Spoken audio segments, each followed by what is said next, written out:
আসসালামু আলাইকুম ওয়া রাহমাতুল্লাহি ওয়া বারাকাতুহু। ভিডিওটা স্পেশালি যারা কুয়েতে বাসাবাড়ির কাজে আসতে চান তাদের উদ্দেশ্য করে।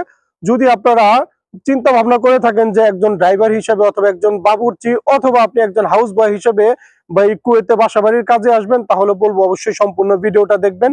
আর যদি চ্যানেলটাকে সাবস্ক্রাইব করে না থাকেন অবশ্যই চ্যানেলটাকে সাবস্ক্রাইব করে রাখবেন। ফেসবুক অথবা টিকটক থেকে যদি দেখে থাকেন বলবো ফলো বাটনটা অবশ্যই প্রেস করে রাখবেন। সর্বপ্রথমই বলে, আমাকে কিন্তু অনেকে প্রশ্ন করে থাকেন ফেসবুকে অথবা টিকটকে অথবা এই ইউটিউবে যে আপনারা আসলে 120 টাকা, তারপর 140 টাকা এবং 100 টাকা বেতনে যদি এই কুয়েতে বাসাবাড়ির কাজে আসি তাহলে কি ভালো হবে নাকি খারাপ হবে। মেন কথা হলো কি যে ভাই, যারা কুয়েতে আছে তারাই বলতে পারবে যে আসলে 140 টাকা যে আমাকে কমেন্টটা করছেন, আসলে আমি মনে করবো যে আপনার আসা উচিত। এবং যারা 120 টাকা বেতনে আসার জন্য প্রস্তুতি নিতেছেন তাদেরকেও বলবো যে আপনারা চলে আসেন। কারণ হলো যে সাধারণত নতুন অবস্থায় আপনি যখন কুয়েতে আসবেন তখন যদি আপনার বেতন 120 দিনার হয় অথবা 140 দিনার হয়, তাহলে মনে করবো যে আপনি একটা ভালো বেতনে কুয়েতে আসতেছেন। কারণ সাধারণত বাসাবাড়ির কাজগুলোতে কিন্তু বেশি একটা বেতন হয় না। কারণ 120 টাকা 140 টাকা বেতন আমি মনে করি যে খুবই ভালো বেতন। আপনারা অবশ্যই নতুন অবস্থায় এই বেতনে আসতে পারেন। আমি বলবো যে আপনারা চলে আসেন, কারণ আপনার 120 টাকা 40 টাকা ভালো বেতন। এখন বলি যে যারা 100 টাকা বেতনে আসতে চান, ভাই 100 টাকা বেতনটা কিন্তু একেবারে খারাপ না। কারণ 40,000 টাকা বেতন হয় 100 দিনারে, বাংলাদেশি টাকায় 40,000।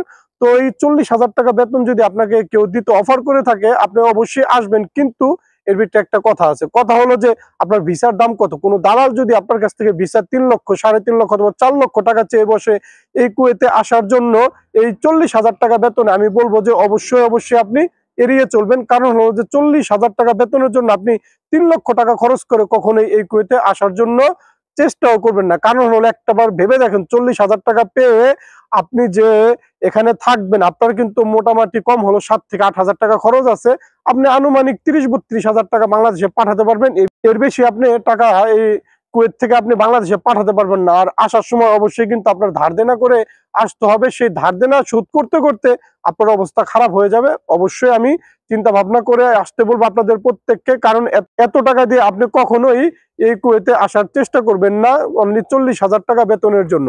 আরেকটা কথা বলি, সেটা হলো যে আসলে কুয়েতে আসার জন্য কিন্তু আমরা হুমড়ি খেয়ে পড়ে যাই। আসলে চিন্তা ভাবনা করি না যে আসলে গেলে আমাদের উপায়টা কি হবে। কারণ কিন্তু বাসা বাড়িতে কিন্তু ভালো হলে খুবই ভালো, আর যদি খারাপ হয়ে যায় তাহলে কিন্তু কান্নার কোনো শেষ নাই। কারণ হলো যে বাসা বাড়িতে যদি আপনার বাসাটা যদি ভালো হয় তাহলে আপনি খুব ভালোভাবে কাজকাম করতে পারবেন, খুব ভালোভাবে এই কুয়েতে থাকতে পারবেন।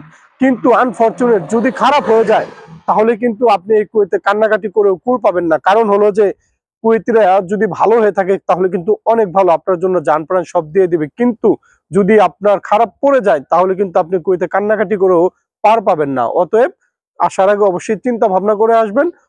অবশ্যই বলবো আমাকে সবসময় সাপোর্ট করবেন। ধন্যবাদ সবাইকে। আসসালামু আলাইকুম ওয়া রাহমাতুল্লাহি ওয়া বারাকাতুহু।